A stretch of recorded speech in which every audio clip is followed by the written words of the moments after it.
দেখি এই ছেলে কি হয় আপনার? দেওর হয়। দেওর হয়? কতদিন থেকে পরিচয়? পরিচয় তো বিয়ে হওয়ার পর থেকে দেখার ইয়া হয়, কিন্তু কথাটা এই তো এক সপ্তাহের মতন হলো আচ্ছা কথা হলো।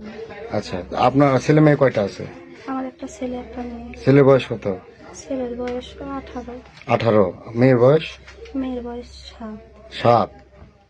তাহলে এই কথার ছোট ও ও যেগুলো বললো সেগুলো কি সত্যি? হ্যাঁ, আপনি ডাকছেন ওকে? আমি ডাকিনি, আমি ফোন ও দিছে, তখন আমি আবার ফোন দিচ্ছি, আমি মানা করেছি যে ভাই আসিস না, এই জায়গাতে আসিস না, আসলে সমস্যা হবে, আসিস না ভাই। তখন বলছে না ভাবি আমি যাবো, আমি যাচ্ছি, আমি যে না ভাই তুই আইস না, এরকম করে কথা বলেছি। আমি ফোন কাটা দেওয়া সারা আমি আসাও সারা। তারপরে আমার স্বামী আবার আসিছে, মানে 1-2 মিনিটের ব্যবধানের ভিতর এরকম হয়ে গেছে।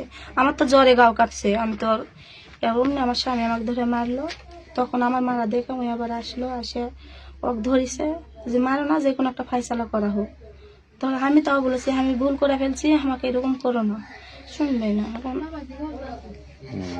তা আপনি কি চাচ্ছেন এখন? এখন আমি যাচ্ছি এনার সাথে যাবো।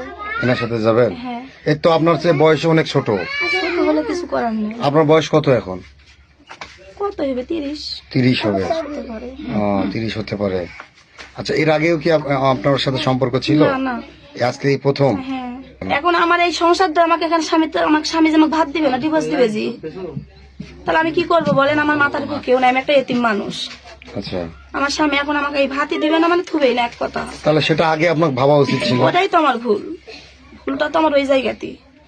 রাতে জ্বরের ওষুধ যখন চাইছেন তখন আপনার না, আমি চাইনি ওষুধ, আমি চাইনি। আমি ওষুধ বলতেছে যে খাইছি, আমার এখানে ওষুধ আছে, এই যে আমি ওষুধ দোকানে থেকে আনে খাইছি।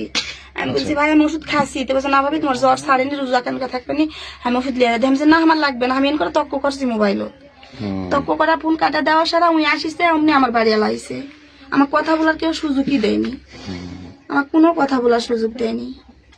আচ্ছা, তার মানে এখন চাচ্ছেন না আপনি ওর সাথে চলে যাবেন? হ্যাঁ বর্তমান স্বামীকে তালাক দিবেন? হ্যাঁ, সবকিছু অলরেডি হয়ে গেছে, কারণ আমার স্বামী